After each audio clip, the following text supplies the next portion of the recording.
Coucou les amis. Bonjour à tous. La dernière fois qu'on vous a donné des nouvelles, on était à Reno. Juste après notre vidéo, on est parti de là. En partant, on a quand même traversé le centre-ville de Reno parce qu'on était curieux de voir, même si on ne peut pas visiter actuellement des villes. Hein. Il y a quelques piétons dehors, mais la plupart avec des masques et je pense pas qu'on serait bien vu avec un appareil photo dehors. Donc, ceux qu'on croise beaucoup, ce sont les sans-abri en fait. Voilà. Ou ceux qui promènent leur chien ou sortir en famille, enfin qui se promènent. Voilà, donc on a décidé de ne pas sortir de notre camping-car, simplement faire une petite traversée en prenant quelques photos qu'on va vous montrer quand même un petit peu parce que c'est une belle ville.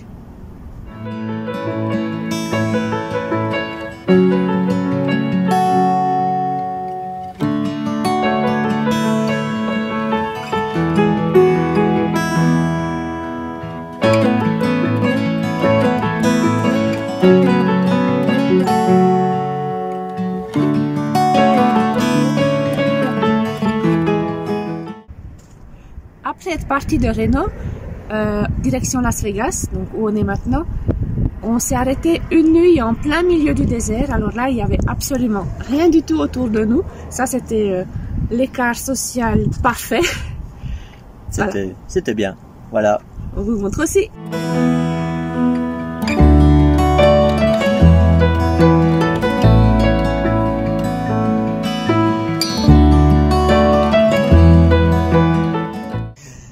Et avec un aimant dans le sable du désert, eh bien, on trouve de jolies choses. Très intéressant. C'est intéressant et c'est un beau jouet pour les enfants. Salut chérie. Salut chérie. Tu fais quoi? Chercher encore du sable qui se tient. Attends Ethan, s'il te plaît. Redis.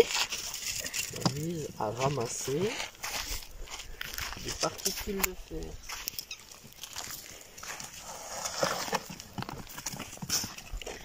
Pour faire un jeu pour les enfants.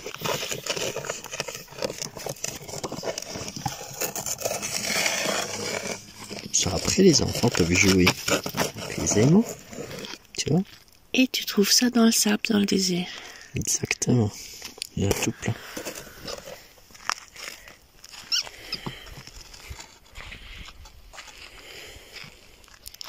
Ça c'est rigolo.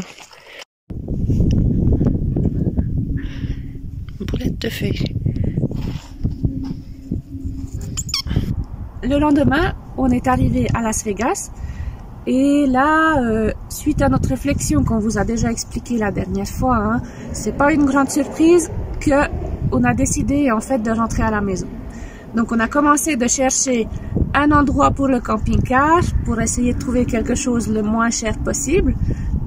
Après quelques demandes et recherches, on a fini par trouver un endroit qui est vraiment pas cher, qui propose à 26 $ par mois. C'est le moins cher qu'on a trouvé, en laissant le camping-car à l'extérieur. Mais enfin, c'est pour ça qu'on a choisi la région du Nevada, parce que c'est sec. Et donc, on n'a pas à s'inquiéter pour les dégâts de la pluie et de l'humidité. Apparemment, pour 26 $, ils laissent dehors, donc un peu dans le champ, dans l'herbe. Donc, le propriétaire nous a averti qu'il peut y avoir des souris. Donc on a commencé aussi de s'organiser pour fermer toutes les entrées possibles. On a acheté des produits pour les souris. Voilà. Donc on a commencé un petit peu à préparer le camping-car. Et en même temps, on a commencé de chercher aussi pour le billet d'avion. Et puisqu'on a décidé de rentrer, comme vous avez peut-être vu la dernière fois, on était un peu déçus et un peu tristes. On a pris ça un petit peu comme un échec. De raccourcir notre voyage comme ça et d'être obligé d'arrêter en fait maintenant, de tout abandonner et de rentrer à la maison.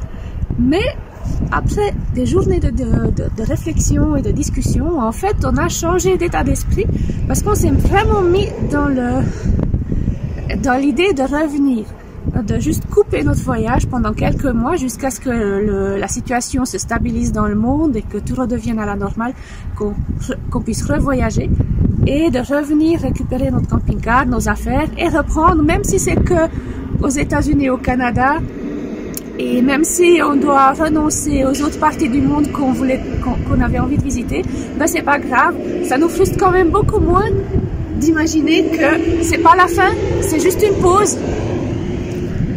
camions qui passent. C'est juste une pause, on a beaucoup de projets à Bonfol. Donc finalement, on est tout content de pouvoir rentrer un petit coup, de revoir notre maison, de revoir des amis dès qu'on peut, la famille bien sûr, dès qu'on peut profiter de cette pause pour revoir les gens qu'on aime avant de repartir. On dira que c'est une reprogrammation. C'est ça. Voilà. Donc finalement, on s'est dit que c'est encore mieux comme ça.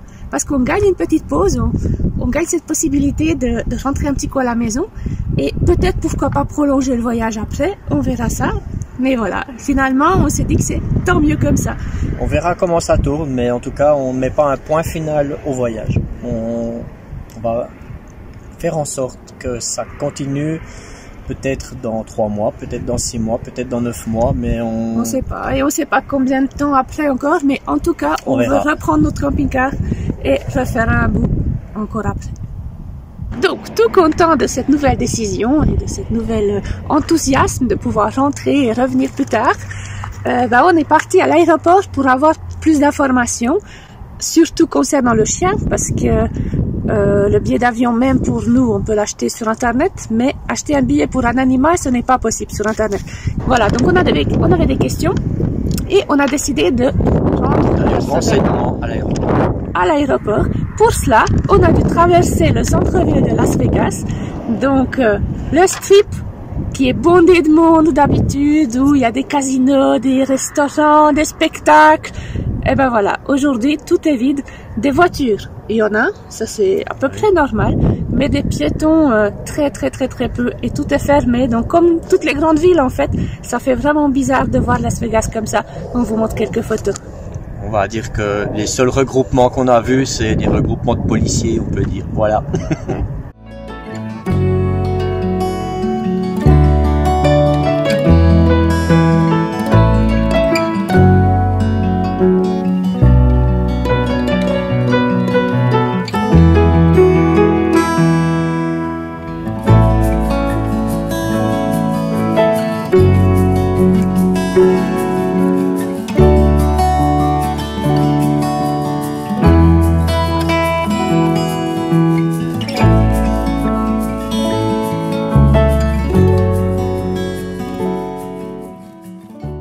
Arrivé à l'aéroport, c'était pas mieux, c'est un aéroport totalement vide et abandonné qui nous attendait. D'ailleurs, les quelques employés qui étaient là étaient tout étonnés de nous voir débarquer comme ça, nous ont demandé de quoi on avait besoin. On s'est mis un défi, c'était de compter les voyageurs qu'on a croisés. Et ben, on avait assez d'une main pour les compter, ils étaient 3, c'était une femme avec 2 enfants. On est à l'aéroport de Las Vegas. Alors je vous montre, il y a du monde. Depuis qu'on est arrivé, on a en fait croisé personne. Ah non, si, une personne.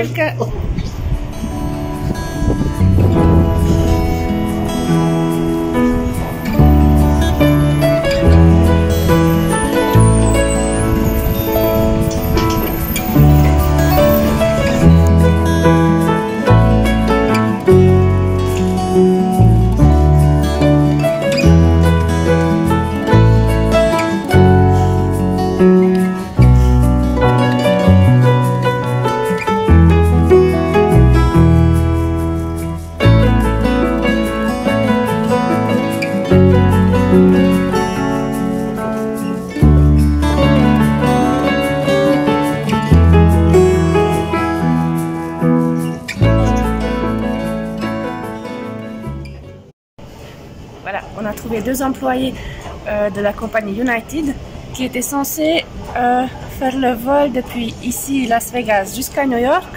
Et donc là-bas, on devra changer pour prendre un vol de Suisse pour aller à Zurich. Sauf qu'ils viennent nous annoncer que les vols sans escale pour New York sont annulés, donc il n'y en a plus du tout. J'ai regardé sur Internet encore il y a 1 ou 2 jours, elles ont dit oui, il y en avait, maintenant il n'y en a plus. Donc on verra ça, comment on fait. Et puis en fait on voulait avoir l'information pour le chien, parce qu'on n'a jamais pris un avion avec un chien, donc on ne sait pas trop comment ça se passe, ni si on peut acheter le billet d'avion pour le trajet complet, ou pas, ou si c'est par vol, ou comment ça se passe avec les escales et tout ça. Donc là on a juste reçu un numéro de téléphone, on sait même pas, je crois que c'est United qu'ils ont donné. Mais voilà, ils parlent français, donc on va appeler pour avoir les informations pour le chien et puis on verra pour la suite. Voilà. Mais c'est prendre l'avion aujourd'hui, c'est une aventure. Alors l'aventure continue. Voilà. Sorti de l'aéroport, on est revenu à l'endroit où on dormait. On a appelé le numéro qu'ils nous ont donné. On n'a pas réussi à avoir quelqu'un qui parle français. Même après plusieurs appels, il n'y avait personne de disponible. Donc, on a décidé d'essayer de leur expliquer notre souci et notre question en anglais. Et après plusieurs téléphones, parce qu'on a essayé, après plusieurs numéros, pour avoir une confirmation ou peut-être une autre réponse, qu'on espérait vraiment une autre réponse, on a eu une très très mauvaise nouvelle. Après plusieurs téléphones qu'on vient de faire, on vient d'apprendre quelque chose de vraiment pas drôle. C'est que les compagnies aériennes dans cette situation de coronavirus ne transportent plus d'animaux. On a essayé de demander plusieurs compagnies, même des entreprises de transport, et apparemment il est impossible pour nous maintenant de ramener Yuta à la maison. Voilà, ce qui nous rend vraiment très très triste. On l'aime beaucoup, il nous aime beaucoup, il fait vraiment partie de la famille et on n'arrive même pas à imaginer rentrer sans lui et l'abandonner ici. Alors voilà, pour l'instant on ne sait pas quoi faire. On réfléchit. Voilà, c'est quelque chose, moi je sais pas quoi dire d'autre. C'est triste parce que les animaux ne transportent pas ce virus. Mais voilà, on ne sait pas pourquoi, mais ce qui est sûr, c'est qu'il est impossible de le ramener maintenant. Voilà, donc Yuta, viens voir.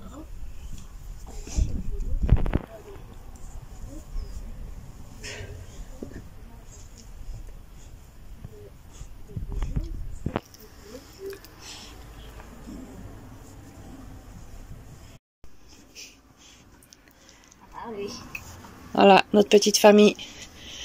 Je veux pas l'abandonner. Nous non plus. Ethan, qu'est-ce que t'en penses? Je l'aime beaucoup et je ne veux surtout pas l'abandonner. Voilà. On est tous d'accord. Seb, on te demande même pas. Hein.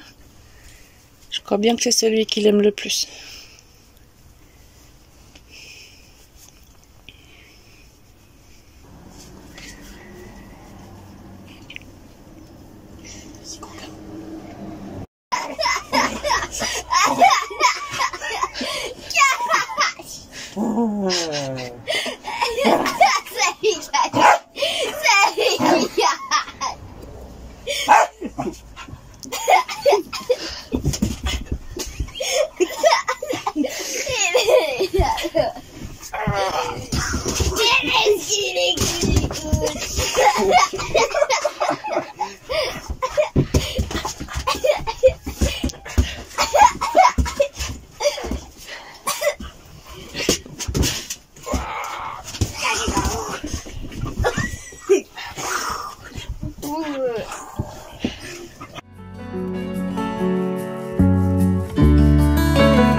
Donc maintenant qu'on sait qu'il n'y a plus aucune compagnie aérienne qui transporte les chiens, on a un gros problème et cette fois on sait vraiment pas quoi faire. Alors, on veut vraiment pas l'abandonner ici.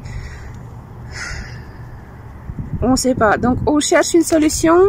On a écrit des messages à plein de gens et on pense que cette fois il faut vraiment qu'on essaye. Donc ça a changé, de nouveau chamboulé nos plans, hein, parce que cette fois on se dit il faut qu'on puisse rester ici jusqu'au moment où on peut rentrer tous ensemble sans devoir abandonner quelqu'un. Donc on a envoyé des demandes à l'office d'immigration. On a une gentille femme américaine qui nous a proposé de l'aide avec les téléphones, la traduction. Donc on attend les nouvelles. On a réécrit au consulat suisse. On a réécrit à plusieurs compagnies aériennes. Bon, là, ce côté-là, de toute façon, il n'y a pas de chance. On a essayé de chercher des bateaux.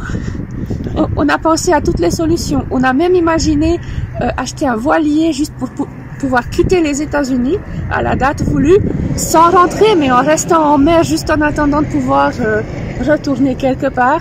Et ça, c'est vraiment une idée complètement folle parce qu'on n'a jamais navigué de notre vie. Donc, vous voyez, on essaie juste d'imaginer n'importe quoi comme solution qui pourrait faire qu'on puisse quitter ici s'ils nous laissent pas rester plus longtemps, s'ils veulent pas prolonger notre séjour, en gardant notre chien avec nous. On sait vraiment pour l'instant, on n'a pas de solution, on attend encore des réponses. On espère tomber sur des personnes compréhensives de cette situation exceptionnelle. On espère vraiment une prolongation de séjour. Voilà, on en est là. Et si ça ne marche pas et qu'on doit vraiment quitter les États-Unis, donc dans un tout petit peu plus d'une semaine, on ne sait pas quoi faire. On est vraiment mal. Ouais, c'est pas cool. Ça, c'est pas cool. On parle beaucoup de notre problème avec Utah, avec notre chien. En fait, on a même oublié de parler d'un autre problème. C'est que tout simplement, tout le monde nous déconseille de voyager. Alors déjà de voyager tout court, hein, de se déplacer. Tout le monde est censé rester à la maison près de chez soi. Là, on est loin de chez nous. Voilà. Et notre escale obligatoire, c'est à New York. Et là, il paraît que la situation est vraiment catastrophique. Et tout le monde, absolument tout le monde, nous déconseille d'aller à New York. Donc, quand on parle de ça, les gens, ils nous disent « Ah non, vous allez surtout pas là-bas, restez. » Même les Américains, ils nous disent « Mais restez ici, même illégalement, on s'en fout. De toute façon, c'est une situation exceptionnelle. » Ils vont comprendre. Voilà, donc, on peut dire que ça nous inquiète quand même un petit peu aussi. Hein. À l'aéroport, quand on est allé pour les renseignements concernant le chien et que la dame a vu que c'était une escale par New York, elle a dit mais non, il faut surtout pas aller à New York maintenant. Ouais. Et nous on a dit on n'a pas le choix en fait. Voilà. Donc en plus de notre souci de ne pas vouloir abandonner notre chien, on a le souci de prendre des risques pour notre santé et la santé de nos enfants en passant déjà dans plusieurs aéroports parce que du coup on aurait 2 escales dans des avions, de passer à New York, après on sait même pas comment rentrer depuis Zurich, mais voilà, ça c'est un autre problème, ça on verra plus tard. Mais voilà, ça fait aussi partie du problème quand même parce qu'on n'a pas très envie de prendre ces risques là. Après si on n'a pas le choix, on le fera. Mais ça nous donne vraiment pas très envie du tout. Donc, on en est là aujourd'hui. On vous donnera des nouvelles dès qu'on a des réponses ou des informations ou des conseils, enfin, ce qu'on va faire. Parce que là, il y a tout qui se chamboule d'un jour à l'autre. Voilà. On vous donnera des nouvelles dès qu'on sait quelque chose. Parce que nous-mêmes, on sait toujours pas ce qu'on va faire. Voilà. Donc, à bientôt. Prenez soin de vous. Bye bye.